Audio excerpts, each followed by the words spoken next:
Hello বন্ধুরা, আজকের ভিডিওতে আমরা জানব আমাদের এই মহাবিশ্বের গঠন কেমন, গ্রহ, তারা, নক্ষত্র, ছায়াপথ কিভাবে নিজের বিস্তার ঘটাচ্ছে।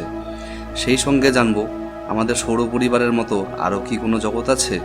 তো বন্ধুরা, তোমরা যদি এখনও এই চ্যানেলটিকে সাবস্ক্রাইব না করে থাকো তবে এখনই সাবস্ক্রাইব করে নাও এরকমই মজার ভিডিও সবার আগে দেখতে।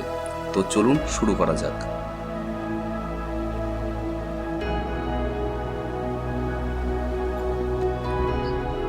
বর্তমানে জানা গেছে যে আমাদের পৃথিবীর মতো গ্রহ এবং চাঁদের মতোই উপগ্রহ এবং আরও কিছু মহাজাগতিক বস্তু নিয়ে সৌর পরিবারের মোট সদস্য সংখ্যা 87। এইভাবে কিছু গ্রহ, উপগ্রহ, ধূমকেতুর মতো কিছু মহাজাগতিক বস্তু নিয়ে গঠিত হয়েছে আমাদের সৌর পরিবার বা সোলার সিস্টেম। এরকমই সোলার সিস্টেমের মতো আরও কোটি কোটি নক্ষত্রমণ্ডলী রয়েছে যারা হয়তো আমাদের সৌর পরিবারের থেকেও আরও অনেক বড়। এরকমই কোটি কোটি নক্ষত্রমণ্ডলী নিয়ে গঠিত হয় একটি ছায়াপথ বা গ্যালাক্সি।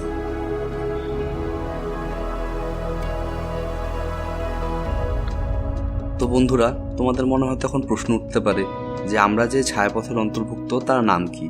আর তোমরা যদি এটি এখনো না জেনে থাকো তবে এখনই জেনে নাও যে আমাদের ছায়াপথের নাম হলো আকাশগঙ্গা, যাকে বলা হয় মিল্কি ওয়ে গ্যালাক্সি। আর আমাদের সবচেয়ে কাছের গ্যালাক্সি বা ছায়াপথ হলো আন্দ্রোমেদা গ্যালাক্সি।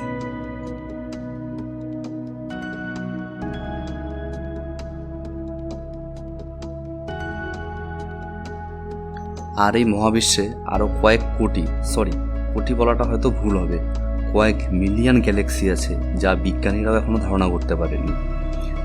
তো বন্ধুরা, তোমরা ভাবতে পারো যে মহাবিশ্ব বা ইউনিভার্স হলো কোটি কোটি গ্যালাক্সির সমষ্টি।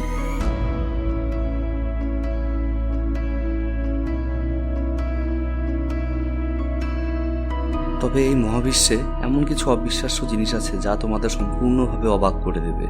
আর এই অবিশ্বাস্য মহাজাগতিক বস্তু নিয়ে নেক্সট ভিডিওতে আলোচনা করব।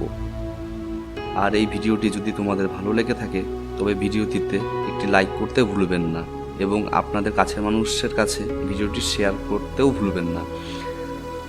সর্বশেষে সুস্থ থাকুন, ভালো থাকুন, দেখা হচ্ছে নেক্সট ভিডিওতে।